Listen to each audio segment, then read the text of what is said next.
Bueno, lamentablemente os incendios forestais en Galicia non son unha cuestión de un ano, sino que son unha cuestión que se mantén no tempo. Entón, en primeiro lugar, para situarnos un pouco, vou decir como estamos en canto a magnitude e cal é a situación do problema en Galicia. A primeira imaxe, igual se podedes apagar alguna delas, igual se ve mellor. Non, é problema do principio. De acordo, non. Estamos en Franco de Económico. Vale. Pois esa imaxe de Europa para min é moi ilustrativa. Vese en azul prácticamente toda Europa, incluído toda a franxa atlántica de Europa está en azul. Agás, Galicia e o norte de Portugal. Por lo tanto, hai un contraste moi claro e as condicións climáticas non explican a intensidade ou número de incendios que hai en Galicia, ni no norte de Portugal. Porque, se vos fixades un pouco, as outras zonas que teñen máis puntos vermellos ou amarelos, pois son zonas nos Balcáns, en Grecia, en Italia, Cerdeña, Córcega, o sur de Francia e o Mediterráneo español, todas zonas con outro clima diferente. Por lo tanto, as condicións climáticas non son as responsables do número e a frecuencia dos incendios forestais en Galicia. Hai que buscar esa causalidade noutro lugar. Aquí tedes unha estatística que recolle os incendios forestais en Galicia, de acordo, comparados con o conxunto de España. Vemos que hai unha tendencia crecente na superficie queimada, no número de incendios. Aparentemente, este é o conxunto de España, o que está arriba, vale? E este é o que corresponde con Galicia. Vese que hai unha tendencia crecente desde o ano 60 ata aproximadamente o ano 2005, unha cousa así, e despois aparenta que hai unha lixeira diminución.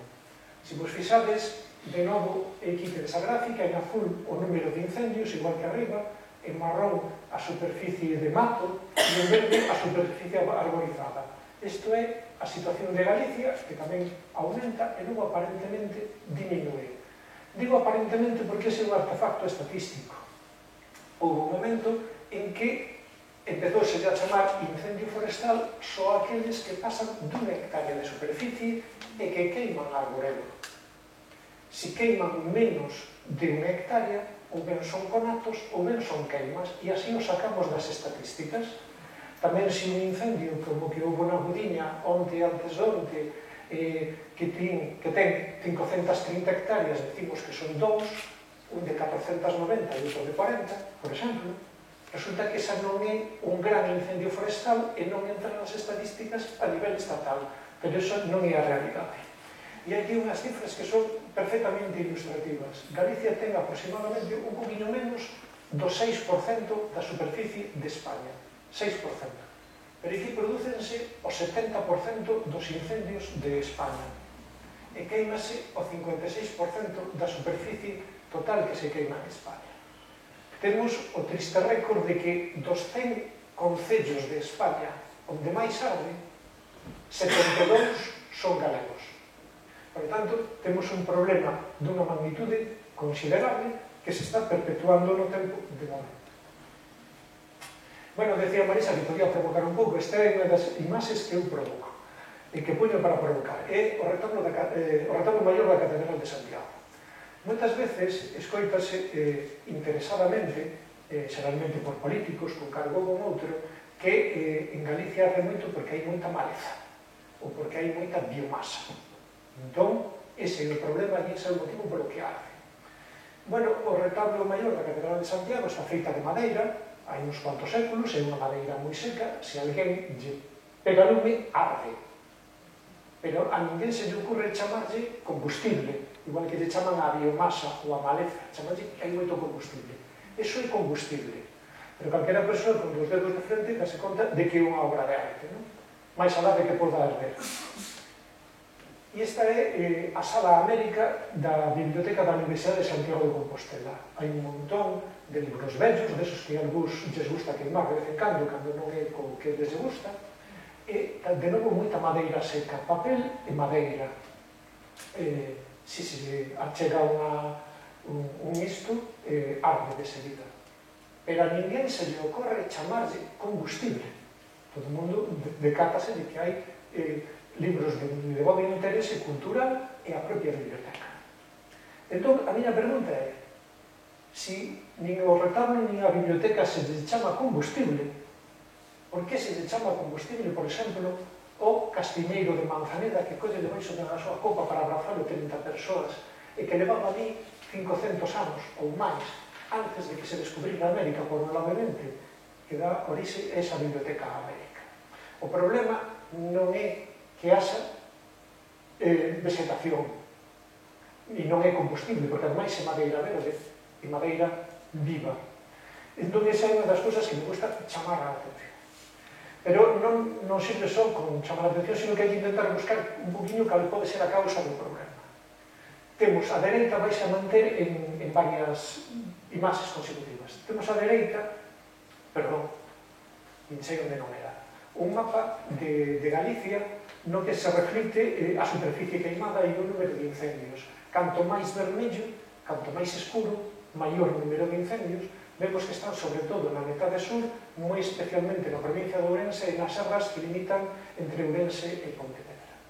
A esquerda temos un mapa que reflite o envellecemento da poboación en Galicia. Canto máis escuros as cores, a poboación está máis avellentada. De acordo? Vemos que hai unha certa coincidencia entre as zonas máis avellentadas e as zonas nas que máis arde, pero non completa, porque hai as zonas avellentadas en Lugo que non arden, non? E tamén na provincia da Coruña. Entón parece que hai unha certa asociación, pero non permite explicarlo completamente. Temos outra imaxe, de novo, a dereita mantense a de número de incendios, e a esquerda temos a densidade de poboación, con unhas cores horrorosas, pero nunca fui capaz de cambiar. Amarelo, baixa densidade de poboación, canto máis vermello, máis intenso, maior densidade de poboación. Vemos que en xeral arden máis as zonas nas que a densidade de poboación é menor, ainda que ás veces o lume chega ás portas de Vigo, pero normalmente arde máis nos outros lugares, é dicir, zonas con pouca densidade de poboación e a poboación máis avellentada. De feito, a provincia de Ourense e parte da de Lugo están nas estatísticas entre as zonas da Unión Europea con maior índice de avellentamento. E temos outra que acaba de axudarnos a explicar un pouquinho máis. Este é un mapa topográfico no que nos indica a altitude isométrico, de acordo? Vemos que en boa medida as zonas con maior densidade de incendios, maior frecuencia de incendios, coinciden con zonas de montaña, de acordo? Mesmo na beira-mar e nestas zonas de aquí. Pero temos tres factores que tenden a ir asociados, zonas de montaña, zonas pouco poboadas e zonas con a poboación avellentada. E iso vai nos poñendo un poquinho sobre a pista de cal pode ser a causa. A orixe de que en Galicia teñamos un número tan elevado de incendios tan reiterados en as mesmas zonas non é natural, sino que é antropolóxica, é humana. Fálase moitas veces de mafias, de persoas que queiman. Pois mira, esa persoa prendeu o lume no linde e cando viu que conseguía o lume, marchou. Esa fotografía fixen a él, ao carón do encoro das cousas. E iso nos explica que se ven en España a porcentaxe de incendios intencionados é máis baixa, ao redor do 60%. En Galicia, os distintos estudios apuntan a que un 90% dos lumes son provocados con a intención de queimar. Outros só poden ser negligencias ou accidentes, pero o 90% son causados con a intención de queimar. Para que? Pois as estatísticas máis recentes do Ministerio, as causas coñecidas de incendio en Galicia no período 2001-2014 é que a metade dos lumes son para utilizarlo como ferramenta agrícola, un 14% como gandeiros, despois hai os pirómanos con 13% e o resto xa teñen frecuencias moito máis baixas. Se sumamos os adicados á agricultura e á gandería, temos que das causas coñecidas, 2 de cada 3 lumes son por utilización dese lume como ferramenta agrícola. E por que? Pois tamén é moi doado, porque tamén hai unha serie de estatísticas que nos indican que a meirande parte dos lumes son provocados por persoas que viven entre 1 e 10 km de distancia de onde se origina o lume. Por lo tanto, non son marcianos, non son xente que ven de fora, que nos ven a pegar lume, a queimar a nosa riqueza forestal. É un problema endóxeno galego que deberíamos de ter moi claro e que é o único xeito de intentarlo resolver. Chegando a este punto, teño que facer unha puntualización, porque senón alguén pode facer un falso amigo.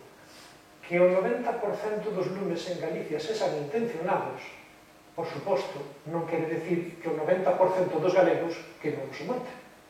Son dúas cousas diferentes. De feito, as estatísticas con número de incendiarios din que unha ou dúas de cada 1000 persoas en Galicia son as que están involucradas neses incendios forestais. Pero, bueno, o 90% son causados polo home e non hai ningún dato que indique que haxa unha estrategia terrorista de ninguna organización que nos venga a queimar aquí. É algo que lle gusta moito a determinados políticos cando están no goberno e lle coincide cunha vaga de lumes. Xusto cando están na oposición digo o contrario, pero cando están no goberno tenden a decir esa barbaridade. Sabido cal é a magnitude do problema e esas causas que son humanas, vexamos un pouquinho cales son as consecuencias directas dos lumes. Bueno, diante dun lume forestal, o primeiro que acontece é que alguén ten que ir a apagalo.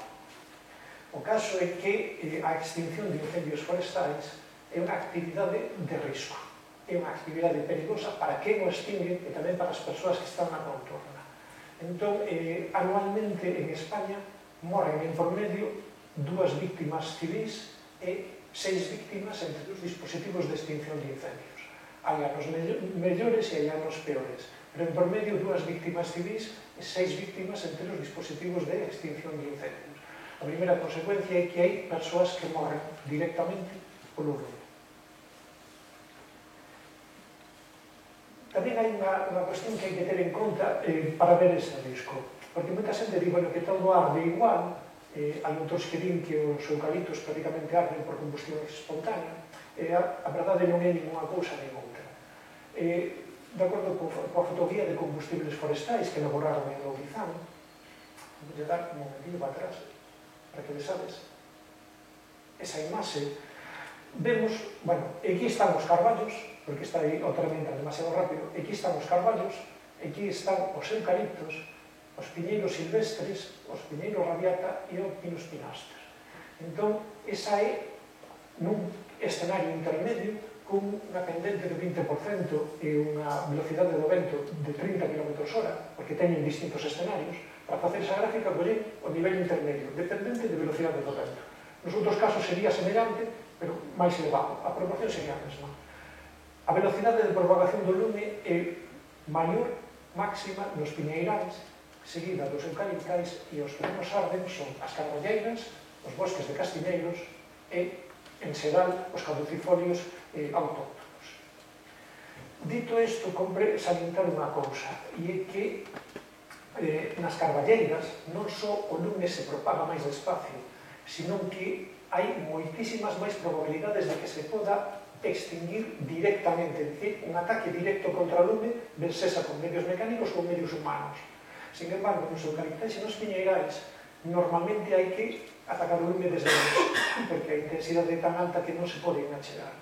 Hai outra cuestión que tamén é moi importante, e é o risco de lumes secundarios. De acordo con esa fotoguía, nos bosques caducifolios non hai risco de lumes secundarios. Sin embargo, nos piñeirais é posible que cheguen faíscas a algo máis de 1,5 km de distancia e que xenere un lume secundario.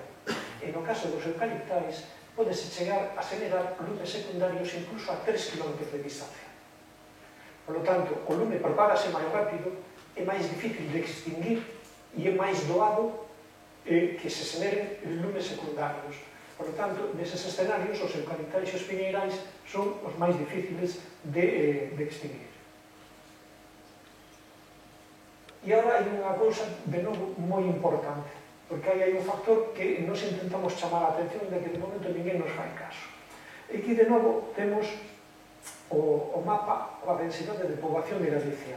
as zonas máis densamente poboadas, cores máis oscuras, vale? E aquí temos a distribución do que no inventario forestal se chama frondosas perennifolias, para que nos entendamos maiormente eucaliptus e acacias. E vemos que en moi boa medida a maior densidade de eucaliptos e acacias, que é o máis difícil de extinguir e se propaga máis rápido, coincide coas zonas nas que a densidade de poboación é máis alta. E aquí hai algo que a outras persoas de momento non lle chamou a atención. Nas provincias de Coruña, de Lugo e de Ourense, a mortalidade humana por incendios forestais apenas cambiou nos últimos 34 anos. Prácticamente é a mesma. 0,1, 0,1, 2,2, pero na provincia de Pontevedra, nos últimos 16 anos, a tasa de mortalidade é 6 veces maior que nos 16 anos precedentes. Multiplicouse por 6 o risco de perda de vidas humanas nos últimos 16 anos. Por qué?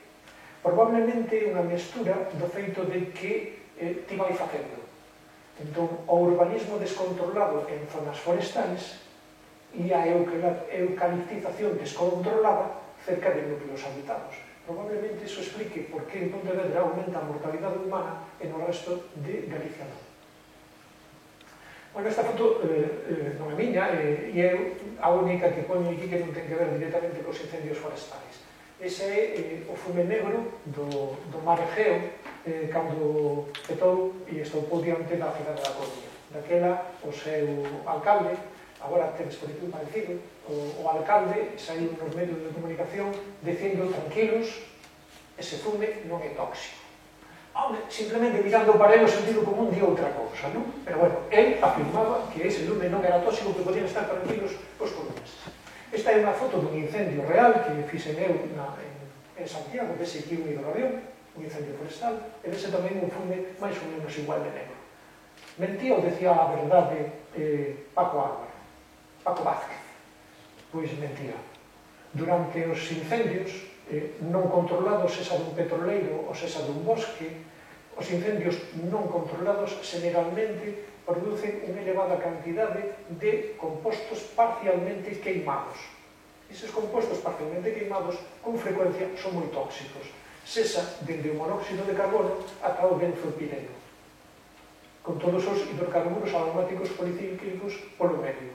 Por lo tanto, os fumes dos incendios forestais son perigosos para as persoas que os extinguen e tamén para o conxunto da poboación. Por lo tanto, hai unha nova repercusión sobre a saúde da poboación.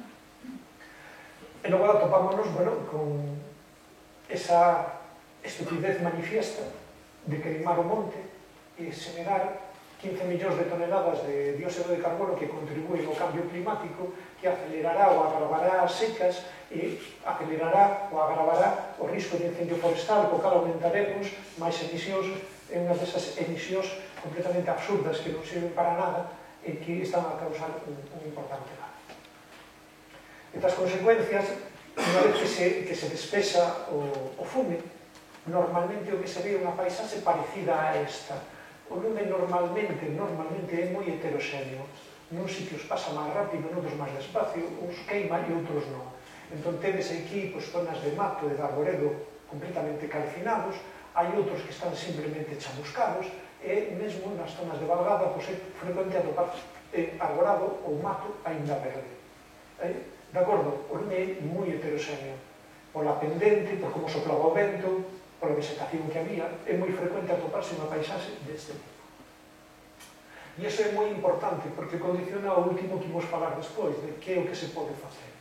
E aquí o tedes incluso a moi corta distancia. Este é un incendio, un lume en Valdeorras, ves en primeiro plano que aquí non sodes capaz de distinguir os piñeiros queimados, porque están completamente calcinados, e tamén está toda o mato, e hai vegetación, hai cinzas negras e cinzas blancas. Sin embargo, atrás hai uns piñeiros que están chamuscados. A diferencia é crítica nos meses posteriores ao lume, porque en cuestión de días ou de semanas, esas acículas van caer no chan e van facer unha alfombra, como aquí, como se estiveramos no outono. E esa alfombra vai a funcionar como unha venda que protexerá o solo fronte á erosión. Por lo tanto, eses escenarios son importantes para telos en conta no futuro. Bueno, cando se entra nunha zona queimada, pois con relativa frecuencia podese atopar animais mortos.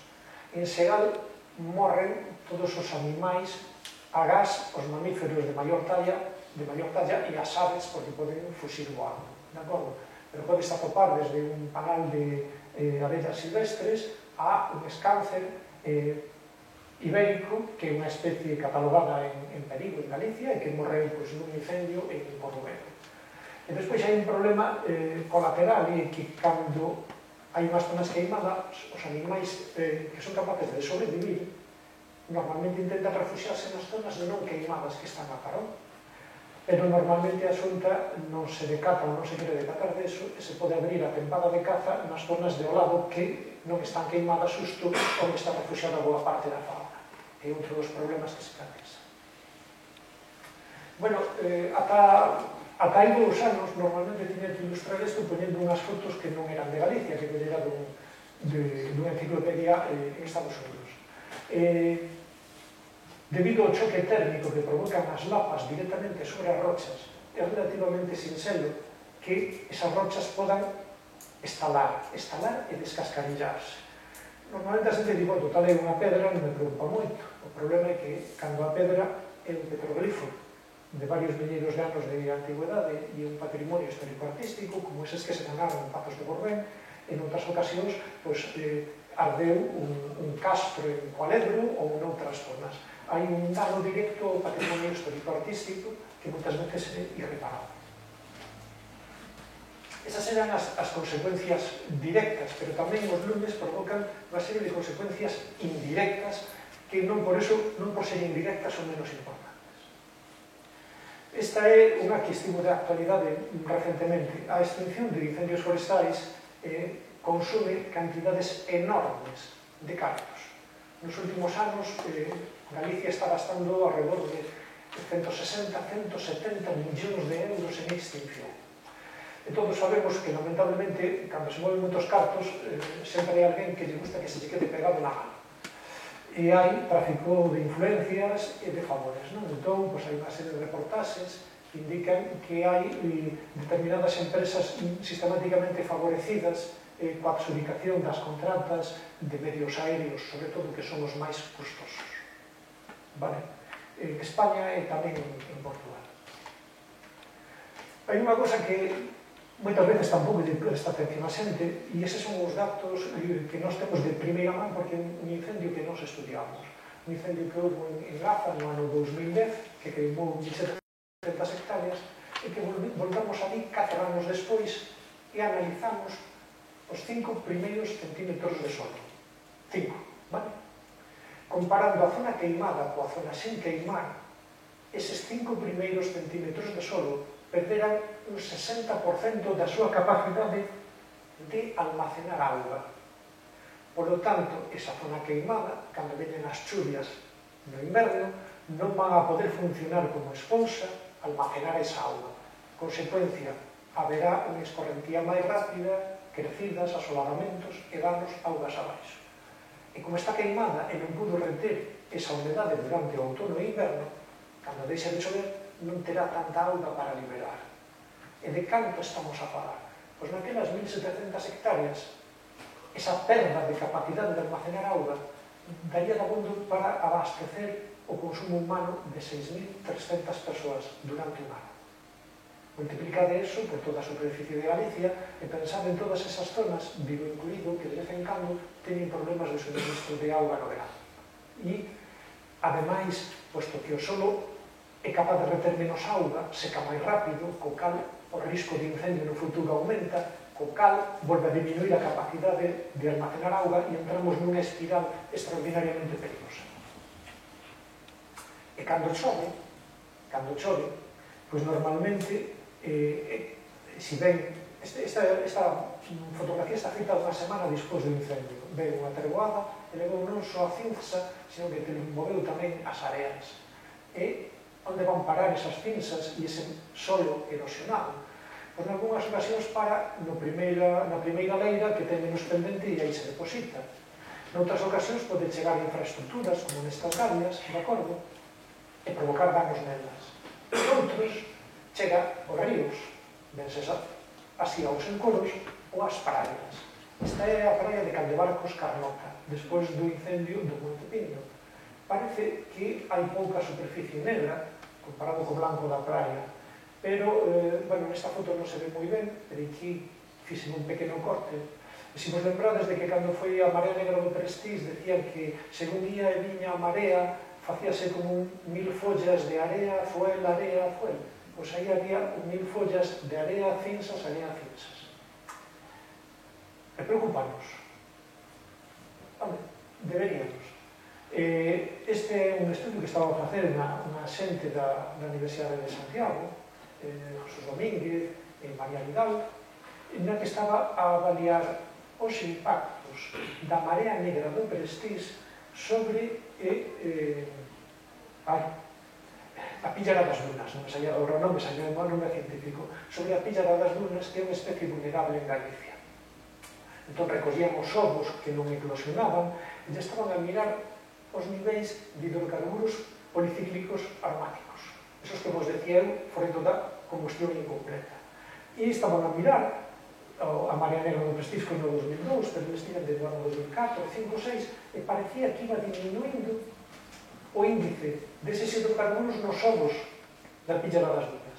Ata que de repente aumentou brusquísimamente no ano 2007 e multiplicouse por 6. E ademais, a proporción entre negro e gris que é diferente aquí que nestes outros. Esta era a proporción de distintos hidrocarburos máis ou menos pesados no Prestige, no fuel, e esta é nas pinzas dos incendios da vaga do lunes do ano 2006 que asolaron a beiramar de Galicia, que chegaron á praia e que afectaron os pequenos invertebrados dos que se alimenta a píllara das dunas, reducindo a fertilidade dos ovos. E algún pode dicir, amigos, pasaron que me interesan a píllara das dunas menos.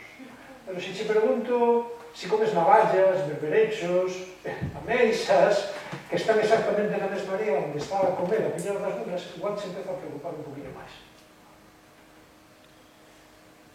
E ademais, esas cinsas e esa terra que se erosiona é moi importante porque o solo está considerado un recurso non renovable a escala humana. Se cando andaban por aquí os romanos se houbera erosionado 10 centímetros de solo, non sería ata agora que eses 10 centímetros estarían recuperados. De acordo? É moi frecuente que recuperar 1 centímetro de solo leve entre 1 século e 2. Por lo tanto, hai un dano moi grave a un recurso só lentísimamente renovable como son os solos. Tamén non se lle presta moita atención, entón, aí tedes a ficha da acacia blanca, da acacia de albata, do Atlas que está a facer a Sociedade Galega de Historia Natural. Eu poño aquí porque a acacia de albata está a sufrir unha expansión brutal, favorecida en gran medida polos incendios forestales. Estímase que se expande alrededor de 2.500 hectáreas ao ano, sobre todo nas provincias de Ourense e de Pontevedra, nas zonas máis queimadas. Por lo tanto, outro dano é que os incendios poden favorecer a proliferación de especies exóticas invasoras moi perigosas para o ecosistema. Tiñamos os danos directos e os indirectos, pero tamén a propia extinción dos incendios non é inocua, tamén ten repercusións ambientales. Unha das cousas que se ten que facer moitas veces é, abrir cortalumes ou mesmo pegar contralumes para intentar frenar ese foco principal. Pero eso, por de pronto, xenera un impacto paisaxístico e unha vía preferente de erosión e en moitas ocasións, como se ve aquí, no lume que asolou as beiras do Parque Natural do Invernadeiro, pois o lume salta o cortalumes e non serviu de nada máis que para ter unha ferida normal. Tamén, e isto é algo que se empezou a falar máis recentemente, frecuente, cando son os hidroavións, os grandes, que normalmente cargan os encoros ou no mar, descargan auga e vese auga blanquecina cando descarga. Cando son avionetas máis pequenas deste tipo, de carga en terra, moitas veces descargan un líquido que se ve vermello alaranxado. Iso é que a auga leva un axente extintor e laranxa para tinguilo e que cando descarguen os avións sepan onde descargaron antes e recoñecendo sobre o terreno. A cuestión é que eses asentes retardantes hai distintos tipos, pero ningún deles é completamente inofensivo para a vegetación, a fauna acuática e a fauna terrestre. E o caso que ten efectos máis persistentes é precisamente o polifosfato amónico. Nos fixemos un estudio, e o estudio a máis longo prazo feito nunca no mundo. Miramos as consecuencias incluso 10 anos despois de aplicarlo. E vemos que onde se aplicou o polifosfato amónico hai unhas concentracións moi elevadas de fósforo e de nitróxeno no solo, que podíamos pensar, bueno, eso está ben porque é un fertilizante. O problema é que, xusto despois de cando se aplica e durante os primeiros meses, a concentración de fósforo e de nitróxeno é tan alta que é tóxica para a germinación das sementes. Entón, imos mal, se nunha zona queimada botamos algo que impida que regenere a vegetación, estamos agravando o problema a máis largo prazo. E, se ben, poderíamos pensar que, bueno, favorece o crecemento da vegetación, é certo, medra máis rápido, durante os primeiros 5 anos os piñeiros que nos plantamos aquí eran considerablemente máis altos, pero convertíronse en xigantes con pés de barro. Tiñan tanto nitróxeno e tanto fósforo a carón das raíces que dixeron, para que imos gastar enerxía estendendo raíces, tira tronco para arriba. E eran moi altos, pero non tiñan con que agarrarse, e cando deu o vento, deitounos. Consecuencia, ao cabo de 10 anos, a metade dos piñeiros ou morreran ou estaban deitados e tortos e non servían para nada. Por lo tanto, as repercusións permanecen ao cabo de 10 anos e hai especies que non son capaces de entrar aí. Favorece as especies que les gustan os hábitats eutróficos e perjudica as que queren hábitats oligotróficos. Por lo tanto, a raíz destes datos, insisto, non había outros, é certo que podían terlo utilizado porque non se coñecía, pero non se investigamos, nos mandamos esa información ao Ministerio do Medio Ambiente e a Xunta de Galicia. Ningún dos dous contestou, ni siquiera para dar as gracias de ter, moito menos para facernos casos, ¿no? Ni siquiera por dar as gracias de que era o que pasaba. Bueno, moitas veces se di, e é certo que en Galicia a vegetación se regenera con moita facilidade polo clima que temos. Bueno, eso é certo, ata un determinado nivel, e que tedes unha erica rebrotando de cepa, porque é capaz de rebrotar de cepa con relativa facilidade despois dun incendio, e aquí tedes unha sobreira que tamén está a rebrotar de rama. Pasa tamén con outras especies que poden rebrotar, depende da intensidade do lume. E aquí tedes dúas fotos feitas exactamente no mesmo momento, un minuto despois unha de outra. E aquí vedes moito solo espido e apenas hai toxos que estén a nacer. E, sin embargo, aquí vedes que hai moitísimo máis verde, moitísimo máis regeneración de toxo. E esta é a mesma matiña de erica, feita un a carón de outro. Por que hai esa diferencia tan grande? Pois porque o lume é moi heteroxéneo. En esta zona o lume foi cunha severidade moi alta e danou de xeito moi intenso o solo. Queimou a materia orgánica, esterilizou-no, destruiu o banco de sementes, alterou a textura e iso dificulta a regeneración da vegetación. Mentres que ao lado, a regeneración era moito mellor. E aquí tedes outra imaxe, pois esta feita en outono, apenas unha semana despois do lume, foi un lume moi suave, moi rápido, e pois estaban a rebrotar. Pero esta imaxe nos reflicte algo que é moito máis importante e ten que ver co que vos decía. Se o lume é suave, pasa rápido e queima pouco a vegetación e o solo, a regeneración da vegetación pode ser moi rápida, nesta liña verde.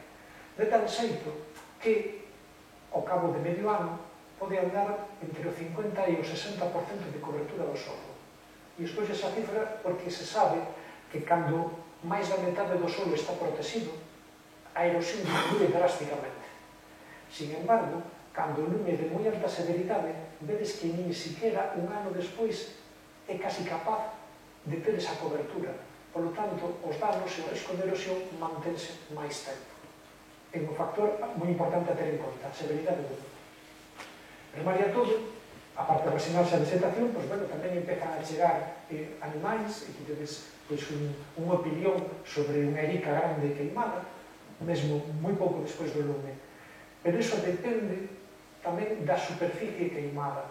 E que tedes, hai moi poucos datos, pero hai uns datos sobre anfibios. Canto maior é a porcentaxe de superficie queimada na contorna das charcas, menor é a densidade de especies de anfibios a posteriori do lume. E canto máis alta é a severidade do lume, cara á dereita, máis afecta a riqueza de aves, a abundancia de aves e tamén as aves ameazadas ou de conservación, de importante valor de conservación. Importa a superficie que se queima e importa a severidade do lume, tamén a frecuencia con que se pode queimar. Pero, malia que pode haber esas posibilidades de regeneración natural, aí tedes unha imaxe do lume de Laza un ano despois. Costarábos, Deus e axuda, a topar algunhas pintiñas verdes por aquí. O resto, unha ladeira, cunha pendente moi forte, leva un ano erosionándose, seguirá máis porque a vegetación ainda non foi capaz de recuperarse.